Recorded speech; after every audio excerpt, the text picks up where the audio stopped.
Hey guys, Kaiju here. Today we're going to be doing another Kaiju review. We are officially done with all of the Godzilla stuff, so for those of you guys who are wanting more variety, we can now do that. And of course, we're going to start off at episode 71 by reviewing the Sofubi Spirits Raijin from Pacific Rim Uprising. Yes, this is the only figure currently that is officially made that is a Category 5 Kaiju, and it's probably my favorite aspect of that movie, to be honest with you. Uprising, as we all know, garbage film. It absolutely sucks. I unfortunately went to go see it in theaters and I was kind of like, that's it after watching it. But I really did like Raijin. I think it's a very cool kaiju design. I'm glad that I finally have a figure of it. I really didn't get a lot of Uprising merch because it was overpriced and a lot of it was very hard to find. But I did manage to get this figure and I'm happy to have it. I'll talk about why I'm so happy to have it more in the details section. Although if I'm going to be honest with you, this is probably the weakest aspect of the figure. Because at the very front of it, it looks really nice. The paint is very good and the detail throughout all of this figure is fantastic. Even at this carapace-like shell it has for the face, you can see all of these little intricate details they put on it, and it looks great. It has some subtle shading in there, which is really nice too. The legs have it as well. The claws are even painted. Not only the hand claws, but also the feet claws are painted too. Not the dew claws, sadly. Not the claws on the back, but we'll get more into that here in a second. Even the teeth up here on the face shell are painted, which is amazing. I really like the blue that's inside the mouth, which you can't really see very well, but the eyes, they look great. That turquoise blue is used throughout the entirety of the figure and it just looks fantastic. But if you turn the figure around, you're going to see that amazing detail carries through, but the paint does not. The back of the figure is pretty much just going to be this brown color throughout. The tail has no paint on it. The back has no paint on it. There is not going to be really much of anything back here, which is really unfortunate because the paint on the front side looks really good. It doesn't just look like a brown mess, but the back here just looks like a solid piece of plastic, which is really sad. Sadly, for such a big figure, articulation is kind of limited too, but I will say it is a lot better than the paint deal. I would much rather take limited articulation than this. Sadly, I have both.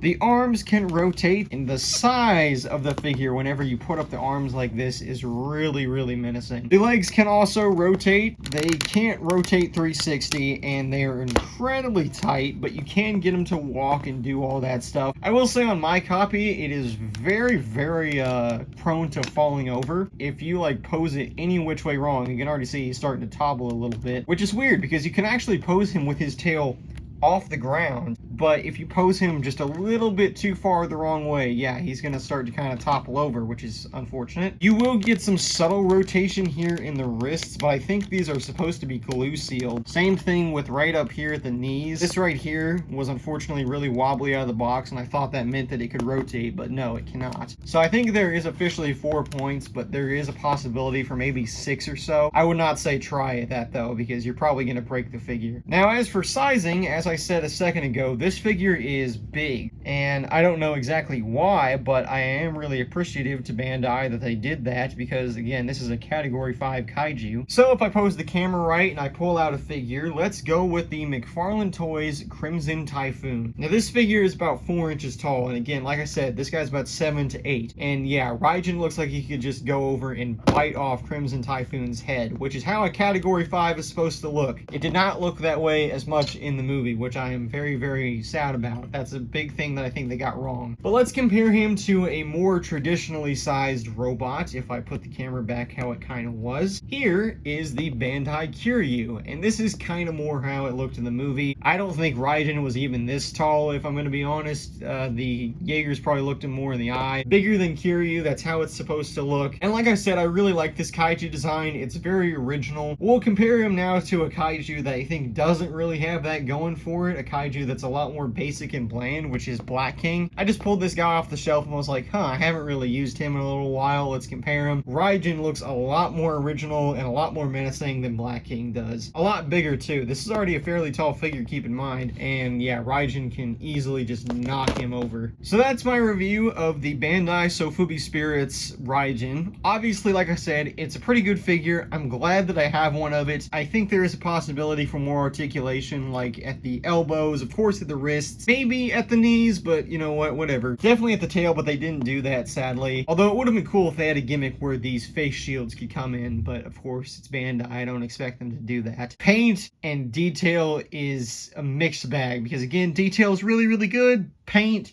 really suffers. I wish that they would have done better with that, but you know what? It is what it is. And sizing is really, really good. Looks like a Category 5, which it is. It doesn't look like the short thing that we saw in the movies. Bandai actually did it better than the film, which again isn't very hard. It's Uprising. Pretty good figure overall. I would say it's probably like, you know, a 7.5, 6 out of 10. But thank you all for watching. I appreciate it, and I will see you all in the next video.